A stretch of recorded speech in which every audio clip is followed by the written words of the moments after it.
Bonjour, je suis François Ozon et je suis sur le tapis rose de Catherine. Le film français Dans la maison, c'est une histoire tordue entre un professeur de littérature et son jeune élève.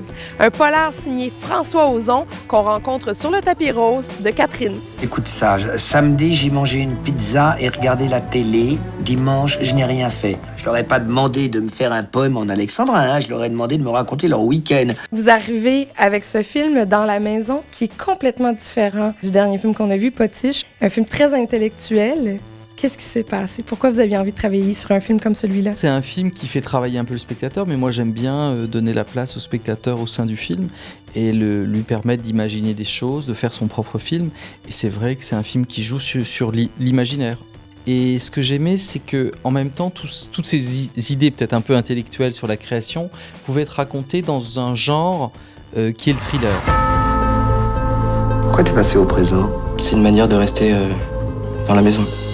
Est-ce que vous avez eu ce genre de relation, sans dire qu'elle est pareille, mais avec des professeurs? Mais j'ai eu des professeurs qui m'ont beaucoup apporté, qui m'ont aidé à trouver ma voie.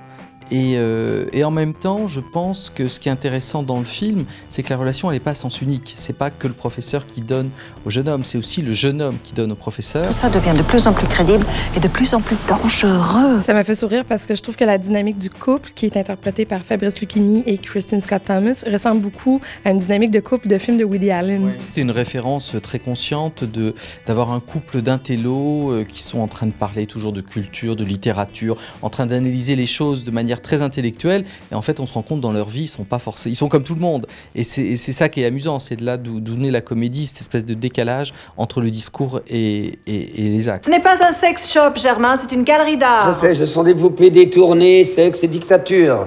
Oui, ça a un sens. La dictature du sexe. Vous aimez beaucoup la langue anglophone ou les actrices françaises ou d'une autre nationalité mais qui s'expriment en français avec un accent? Vous avez voulu garder cet accent chez Kristin Scott Thomas? Christine, comme c'est une actrice, je trouve qu'il y a beaucoup de rythme, qu'un sens de la comédie, c'était parfait, parce qu'être en face de Fabrice Lucchini, c'est pas évident.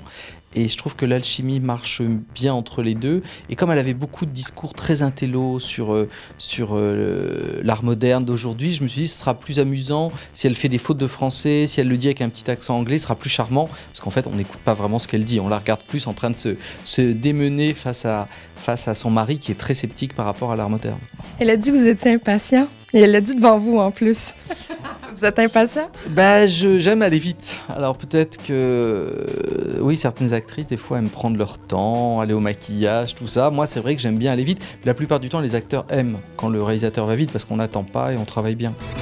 Ça va mal finir, je le sens, ça va mal finir. Vous avez humilié mon fils en public. Tu as merdé. J'ai corrigé son devoir.